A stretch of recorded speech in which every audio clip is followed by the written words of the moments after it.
Israël vivra-t-il? Israël vivra-t-il? Amen. Voilà un peu notre sujet aujourd'hui. Nous savons ce qui se passe présentement, nous connaissons l'actualité. L'actualité, c'est qu'il y a deux grandes guerres présentement dans le monde.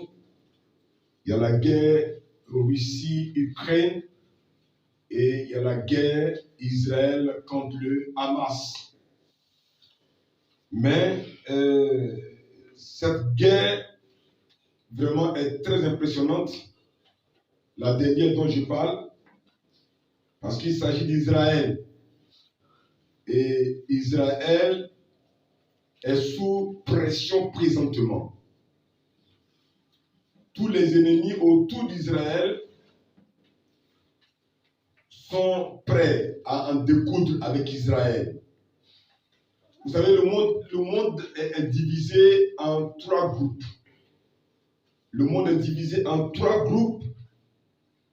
Il y a ce qu'on appelle les nations, il y a ce qu'on appelle Israël et il y a l'Église. Amen. Ce découpage, on peut le voir dans 1 Corinthiens chapitre 10, verset 32.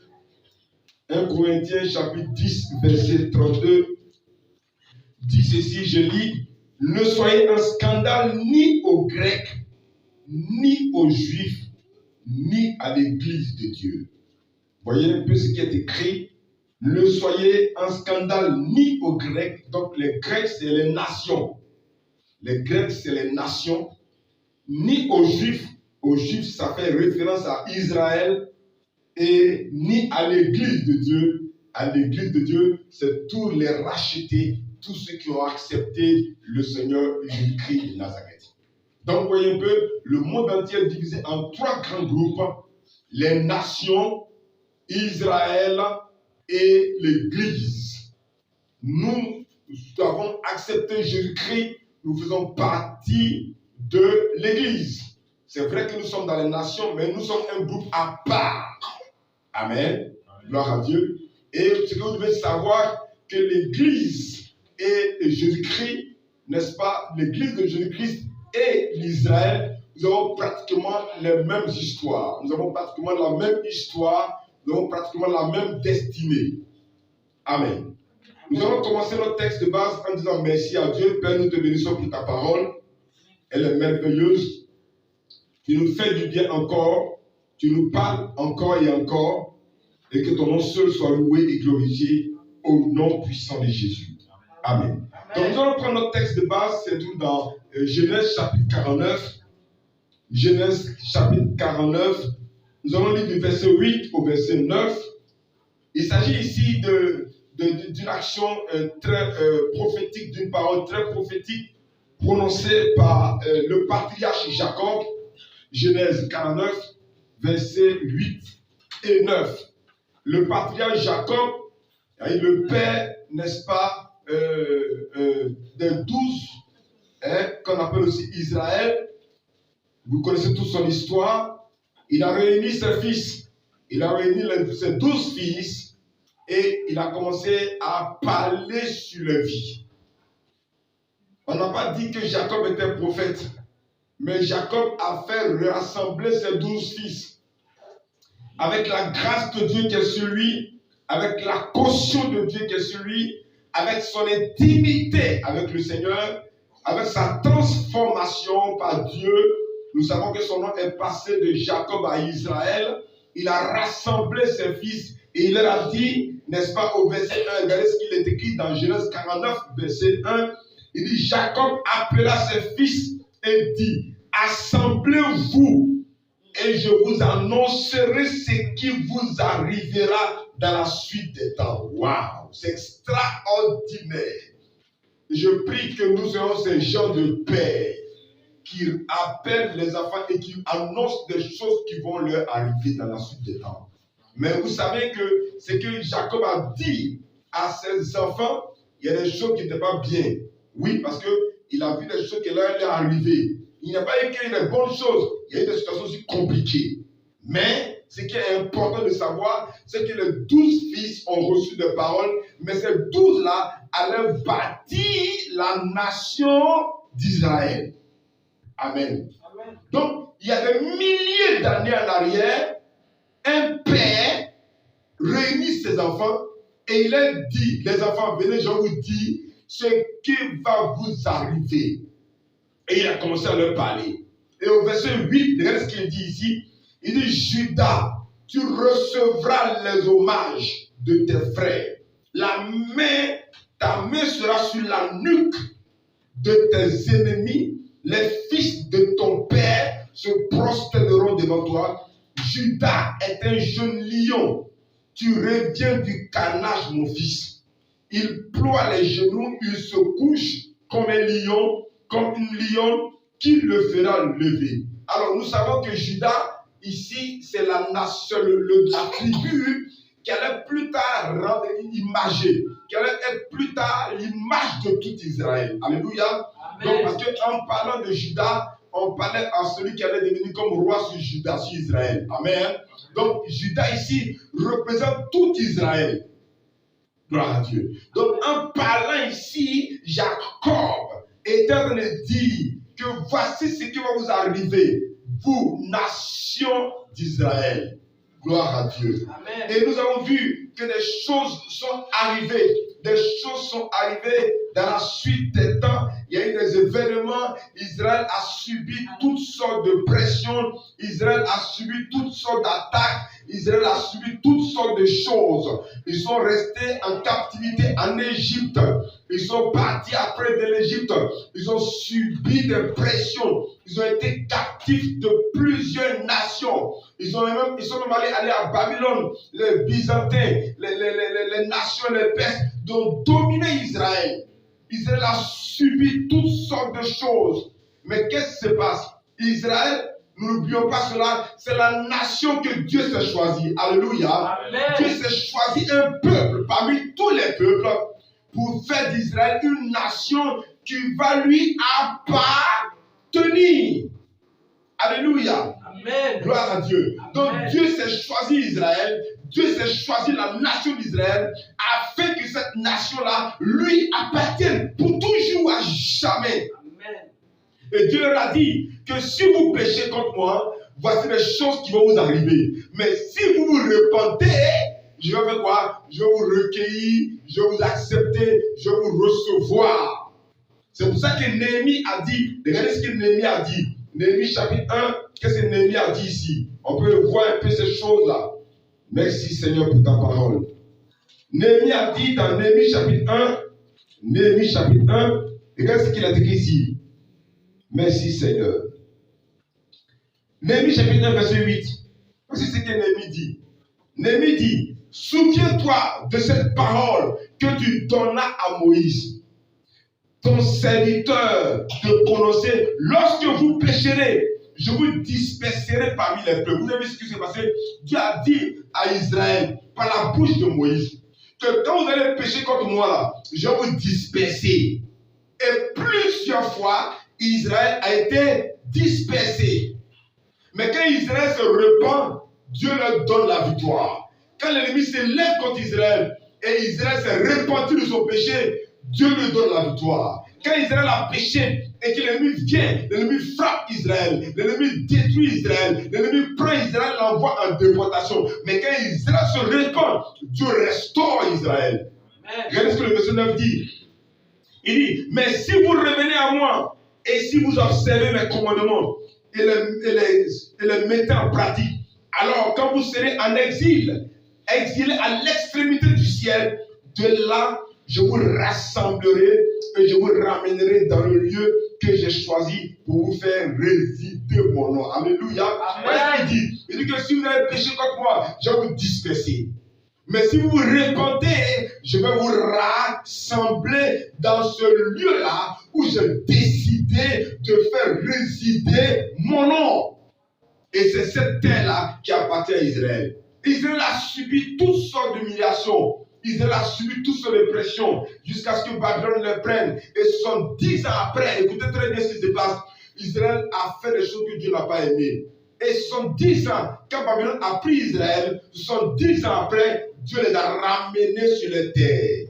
Mais ils ont désobéi encore à Dieu. Jésus est venu. Jésus leur a dit, ce lieu-là sera détruit. Le temple sera détruit. Quand Jésus est parti, 70 ans encore après, Israël a été détruit. Et en l'an 135, ils sont partis en déportation dans le monde entier. Ils sont partis en déportation, ils ont été éparpillés dans le monde jusqu'à ce que, près de 1800 ans après, Israël revienne et qu'en un seul jour, selon les prophéties d'Ésaïe, la nation Israël puisse renaître. Selon les prophéties d'Ésaïe, Israël puisse revenir en vie. Alléluia. Et la nation a été créée. Quand la nation a été créée, l'ennemi s'est levé contre la nation. L'ennemi s'est levé contre Israël dans le but de détruire Israël, dans le but de nuire à Israël, dans le but d'arrêter Israël. Et ils ont fait des guerres contre Israël. Et toutes les guerres qu'ils ont faites contre Israël, Israël a triomphé. Pourquoi? Parce que Dieu était avec eux. La nation Israël, je vous assure, est convoitée. Tout le monde guette Israël. Tout le monde veut la nation Israël. Tout le monde veut Jérusalem. Tout le monde veut Jérusalem. Mais ils ne pourront pas. Parce que déjà Jacob a annoncé que le lion va se lever. Quand il va se lever, les ennemis seront dans les problèmes. Gloire à Dieu. Voilà pourquoi les gens font tout contre Israël, mais ils ne peuvent pas. C'est un petit peuple. Écoutez, regardez tout autour d'Israël, c'est les nations ennemies. Les nations ennemies. Il y en a qui veulent même l'arme nucléaire dans le but de faire éradiquer Israël. Ils veulent faire souffler Israël, faire disparaître Israël de la carte. Quelqu'un a dit que les résolutions qui ont été prises contre Israël sont tellement qu'elles dépassent même d'autres nations. Aucune nation dans le monde entier n'a eu des résolutions de l'ONU aussi nombreuses que Israël. Il n'y en a pas. Parce que les gens veulent à Israël. Les organisations internationales en veulent à Israël. Les pays européens en veulent à Israël. Les nations autour arabes en veulent à Israël. Ils veulent éliminer Israël de la carte. Regardez la pression qui s'est passée contre Israël le 7 octobre. Plus de 1400 morts en moins de 2 jours. Les gens veulent en finir avec Israël. On se rappelle, pendant la Deuxième Guerre mondiale, les gens ont tué 6 millions de Juifs. 6 millions de Juifs. La Shoah, la destruction. L'ennemi veut en finir avec Israël. Pourquoi? Parce que Israël, c'est le peuple de Dieu. Pourquoi? Parce que Israël, c'est la nation que Dieu s'est choisie. Et c'est la terre que Dieu s'est choisie pour faire quoi? Pour y faire résider son nom. On va lire encore Néhémie chapitre 1. Est-ce qu'il est écrit ici? Je reprends le verset 8. Souviens-toi de cette parole que tu donnas à Moïse, à ton serviteur, de prononcer. Lorsque vous pécherez, je vous disperserai parmi les peuples. Mais, si vous revenez à moi, et si vous observez mes commandements, et les mettez en pratique, alors, quand vous seriez exilés à l'extrémité du ciel, de la terre, je vous rassemblerai et je vous ramènerai dans le lieu que j'ai choisi pour y faire résider mon nom. Ce lieu qu'il a choisi pour faire résider son nom, c'est quoi? C'est Jérusalem. C'est Jérusalem. Alléluia. Jérusalem, la terre qui est tant convoitée. Mais regardez un peu quelque chose qui est intéressant. Quand on prend Zacharie, chapitre 12, vous allez voir une prophétie qui va s'accomplir encore et qui est en train de s'accomplir. Zacharie, chapitre 12, j'ai lu le verset 3. Regardez ce que la Bible dit ici. Verset 2. Voici, c'est Dieu qui parle ici. Voici, je ferai de Jérusalem une coupe d'étourdissement pour tous les peuples d'alentour et aussi pour Juda dans le siège de Jérusalem. Dieu dit, il va faire quoi? Il va faire de Jérusalem quoi? Une coupe d'étourdissement. C'est-à-dire que les gens auront le vertige à cause d'Israël. Waouh! Verset 3. En ce jour-là, je ferai de Jérusalem une pierre pesante. Une pierre quoi? Pesante pour tous les peuples. Tous ceux qui la soulèveront seront meurtris. Tous ceux qui vont essayer de soulever Jérusalem dans la période dans laquelle ils seront meurtris. Et toutes les nations de la terre s'assembleront contre elle. Vous avez vu, ça arrive très bientôt. Actuellement, là, les gens sont prêts à en découdre. Actuellement, Israël a attaqué le Liban, Hamas, la Syrie, l'Iran, le Yémen, la Cisjordanie. Actuellement, Israël est sur plusieurs fronts autour. C'est un tout petit peuple. C'est un tout petit peuple comme ça. Et les gens créent des pressions autour. Les gens créent des pressions autour contre Israël. Il dit, toutes les nations de la terre s'assembleront contre Israël. Regardez encore le verset 6 dit quoi? En ce jour-là, je ferai des chefs de Juda comme un foyer ardent, comme parmi du bois, comme une torche enflammée parmi des gerbes. Ils dévoreront à droite et à gauche tous les peuples d'alentour et Jérusalem restera à sa place. Waouh! Jérusalem restera à sa place. Jérusalem restera à sa place. Quand Israël est parti en déportation, les gens ont voulu changer le nom de Jérusalem. Ils ont changé le nom de Jérusalem. Ils ont changé leur monnaie. Ils ont voulu changer même la langue. Ils ont voulu effacer l'histoire. Mais ils n'ont pas réussi. Parce que Dieu a sa parole qui doit s'accomplir. Jérusalem sera toujours à Israël. Jérusalem restera toujours à sa place. Auparavant, la capitale d'Israël était à Tel Aviv. Et quand Donald Trump est arrivé, il a dit, je change la capitale. Moi, je reconnais que Jérusalem est la capitale d'Israël. Quand il a fait ça, les gens disent, non, on ne veut pas. Tout le monde entier a parlé. Les gens ne veulent pas. Donald, ce que j'ai dit là, ce qui est décidé, c'est ce que j'ai fait. Et la capitale est devenue effective à Jérusalem. Les gens n'aiment pas ça. Israël n'a pas compris réellement. Israël pense qu'il va être en paix avec les nations autour d'eux. Il ne peut pas être en paix. Jamais de la vie. Il n'aura pas de paix. Il ne peut pas avoir de paix. Parce que les prophéties ont dit que Jérusalem sera une pierre pesante pour les nations. Ce sera un sujet d'étourdissement. Il ne peut pas être en paix. Et ce qui se passe actuellement là, c'est petit. Parce que plus tard, il y a un grand qui va arriver encore contre eux. Une grande attaque de nations contre eux.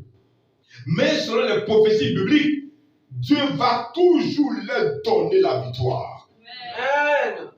Rien ne pourrait leur arriver, je vous assure. Ils sont arrivés dans leur élan. Mais écoutez, c'est pas parce que nous n'aimons pas les Palestiniens, Dieu qu'on non, nous aimons les Palestiniens. Parmi eux, il y a des chrétiens. Mais on ne peut rien contre les prophéties bibliques par rapport à Israël. C'est pas parce qu'Israël est une nation, ils sont saints. Non, ils ne sont pas saints. Israël là, les dirigeants et le peuple d'Israël là, ils ne sont pas saints. Ils sont des gens qui sont mondains. Ils ont renié Dieu. Oui, ils ont renié Dieu. La preuve, le jour de la fête, le jour du 7 octobre, où il y a l'attaque là, il y avait une fête mondaine. Les jeunes étaient en train de faire la fête. Une fête, des fêtes païennes. Et c'est ce jour-là, il y a eu l'attaque.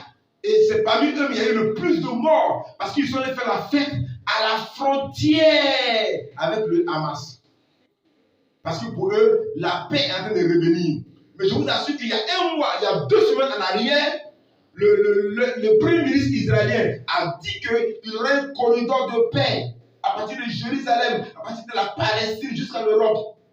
Donc il parle de paix, paix, paix. Or, quand on parle de paix, paix, paix là, c'est là où on allez voir la confusion. C'est là 2 semaines après, il y a eu l'attaque. Quand il a dit qu'il y aura la paix, les gens sont allés fêter à la frontière pour célébrer leur joie, pour se réjouir. Et c'est là qu'il y a eu les attaques, il y a eu plus de morts. Parce que quand ils sont descendus, ils ont rafalé. Vous voyez un peu. Il n'y aura pas de paix. Parce que les prophéties disent qu'il y aura toujours des affrontements et des guerres jusqu'à ce que Israël soit envahi. Et la dernière attaque contre Israël, Israël sera tellement envahi qu'ils vont crier Baruch Abba, au Shem Adonai. Ils vont crier béni soit celui qui vient au nom du Seigneur. Et la Bible dit dans Zacharie 14 qu'ils verront celui qu'ils ont percé. Le Fils de Dieu. Ils vont l'invoquer. Ils vont reconnaître que c'est lui qui est le Messie. Parce qu'ils vont prendre l'Antéchrist comme le Messie. Ils vont prendre l'Antéchrist comme le Messie. L'Antéchrist va venir avant le Christ pour se faire Christ. Mais quand ils vont voir que c'est un trompeur, c'est un menteur, et qu'ils vont reconnaître le Christ, que c'est le Christ véritablement, ils vont crier Baruch Kama, au Shem Adonai. On attend le vrai Christ. Et ils verront le vrai Christ, le tour dans ses mains et dans ses pieds. Et ils vont regretter d'avoir rejeté le Christ. À ce moment-là, tout Israël sera sauvé. Bien aimé, c'est vrai que cette nation-là vit mal comme ils veulent. Mais Dieu ne les a pas abandonnés. Tout ce qui avait été dit comme sur prophétie ici, Israël se réalise. Tout ce que les Israéliens ont dit, Israël dit qu'ils vont revenir, ils sont revenus. Moïse dit que Dieu va ramener le peuple d'Israël sur les ailes d'aigle. Ça s'est passé en avion. Il parlait d'avion de façon prophétique, il n'a pas vu. Il a vu comme un aigle qui a pris, n'est-ce pas, le peuple d'Israël pour les ramener sur les terres. C'est une vision de l'avion. Ils sont revenus. Isaïe a dit que Dieu va faire comme la prophétie sur laquelle on dit qu'on voit le fleuve dans le désert. C'était d'abord pour Israël. Israël était une terre sèche. Mais Israël a reverdi. Il y a le fleuve là-bas. La végétation est abondante. Toutes les prophéties s'accomplissent. Et comme je l'ai dit encore, Israël ne sera pas détruit. Pourquoi? Jérusalem sera toujours à sa place. Jérusalem sera toujours pour Israël. Pourquoi? Parce que c'est là que le Messie va mettre les pieds.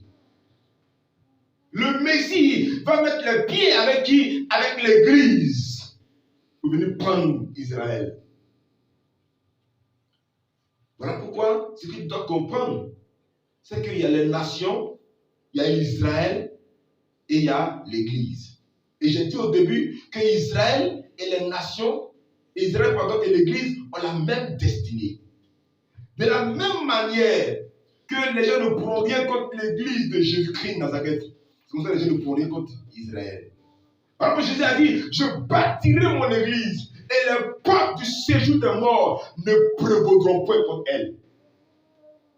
L'Église de Jésus-Christ est précieuse aux yeux de Jésus. Israël est précieux aux yeux de Jésus-Christ. Mais ils vont se repentir. Et ce sera leur force et leur grâce. Ils marchent pleinement dans l'alliance de Dieu. Dieu les fait grâce. Jésus-Christ a sa main sur l'Église. Les portes de l'ennemi, tous les combats de l'ennemi ne pourront rien contre l'Église de Jésus-Christ. La seule chose qu'il demande, c'est que tu reviennes à lui. Si tu t'es éloigné de Dieu, reviens à lui. Marche avec lui. Vis pour lui. Attache-toi à lui. Et sûrement, tu seras dans la victoire couronnée de succès et de gloire. Jérusalem est une terre physique pour Israël. Mais Jérusalem sera aussi pour nous une terre physique. Et après, on aura la Jérusalem céleste. Mais Jérusalem que vous voyez là, l'ennemi ne pourra plus prendre Jérusalem. Non. Dieu ne permettra pas que l'ennemi prenne Jérusalem. Parce que cette terre-là doit rester intacte. Et c'est là que le Fils de Dieu, sur le mont des Oliviers, va mettre ses pieds. Et l'Église avec lui. Que la gloire arrive au Seigneur. Prépare-toi. Rassure-toi par ces paroles-là. Attache-toi à Dieu par ces paroles-là. Marche dans ces paroles-là. Et compte sur le Seigneur. Ne te mélange pas, n'oublie pas. Il y a les nations. Il y a les nations. Il y a Israël. Et il y a l'Église. Il y a 3 groupes. Tu appartiens à quel groupe? Appartiens au groupe de l'Église. Attache-toi à Jésus-Christ Nazareth. Tu appartiens à Israël. Répands-toi. Reviens à Dieu. Tu appartiens aux nations. Rentre dans le groupe de l'Église. Que Dieu nous bénisse. Que chacun se prépare en toutes choses pour le retour du Fils de Dieu. Et que la gloire revienne au Seigneur le Seigneur. Amen et Amen. Que Dieu bénisse sa parole. Amen. Prie maintenant pour la parole. Dis merci à Dieu. Et demande à Dieu de t'aider à te préparer pour le retour du Seigneur. À te préparer pour l'enlèvement. À te préparer afin que tu puisses tenir ferme, tenir